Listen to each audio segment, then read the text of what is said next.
இயேசுவின் நாமத்தினாலே இந்த மாலை நேரத்திலே உங்களை அன்போடு விட வாழ்த்துகிறேன். வேதத்தின் வெளிச்சம் என்ற நிகழ்விலே நீங்கள் அழைக்கப்பட்ட அழைப்பை பாருங்கள் என்ற வார்த்தையை நாம் தியானித்துக் கொண்டே இருக்கிறோம். இன்றைக்கு 1 ராஜாக்களின் புஸ்தகம் 18ஆம் அதிகாரம் 41ஆம் வசனத்தை நாம் வாசிக்கின்ற பொழுது, விசுவாசத்தோடு எதிர்பார்ப்போடு செபிக்க அழைப்பு என்ற ஒரு வார்த்தையை நாம் வாசிக்க முடியும்.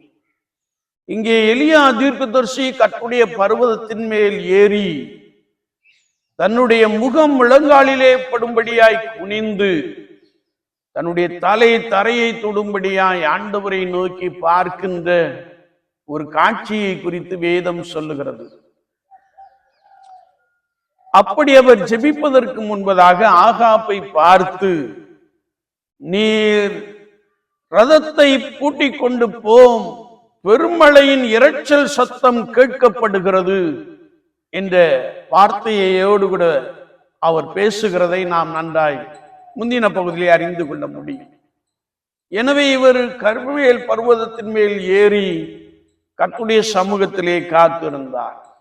அதன் உச்சியிலே போய் ஒருவேளை தன்னுடைய முகம் முழங்காலிலே படும்படியாய் குனிந்து கர்த்தரை நோக்கி வேண்டினார் என்று நாம் வேதத்திலே வாசிக்கிறோம்.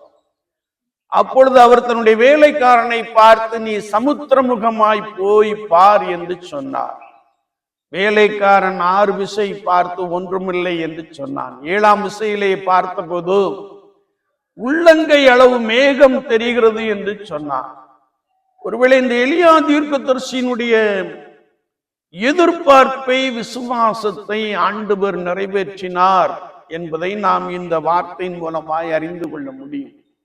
உள்ளங்கை அளவு மேகத்தை கொண்டு கர்த்தர் பெருமழையை உண்டு பண்ணினார் என்று கர்த்தருடைய வேதத்திலே நாம் தெளிவாய் வாசிக்கிறோம். என்னை கேட்டுக்கொண்டிருக்கிற என் அன்பு சகோதரனே, சகோதரியே, நாம் கர்த்தராகிய இயேசு கிறிஸ்துவை நோக்கி விண்ணப்பம் பண்ணுகின்ற பொழுது விசுவாசத்தோடு மிகுந்த எதிர்பார்ப்போடு ஜெபிக்க வேண்டும் என்பதை குறித்து வார்த்தை நமக்கு தெளிவாய் கற்றுக் கொடுக்கிறது. ஆண்டவர் ஒரு புதிய காரியத்தை செய்ய வேண்டுமே என்றால் நமக்கு ஒரு கர்மேல் பர்வதம் நம்முடைய வீட்டிலே காணப்பட வேண்டும். அந்த அறைக்குள் நாம் சென்று ஜெபிக்கின்ற பொழுது விசுவாசத்தோடு கூடிய எதிர்பார்ப்பு நம்மிடத்திலே காணப்படும்படியாய் ஆண்டவர் நம்மை அழைத்திருக்கிறார்.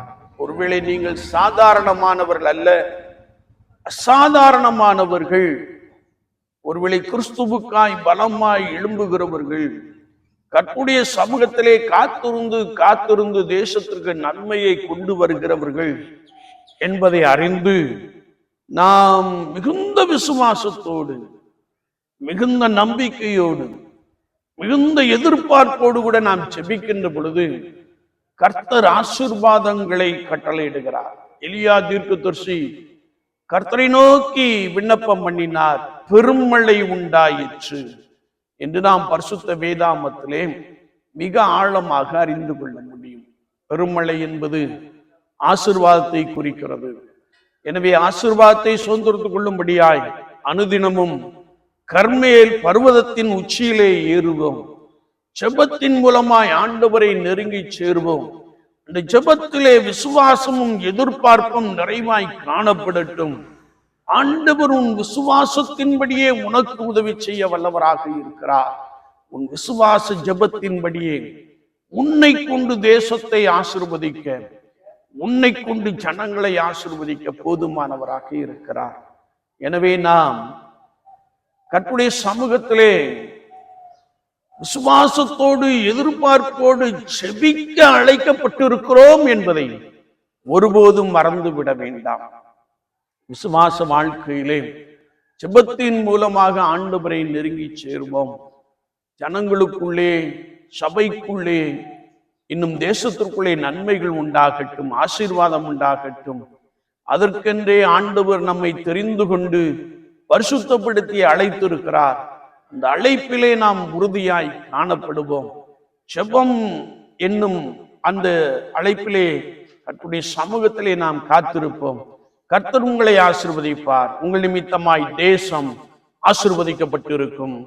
ஆமீன், ஆமீன்.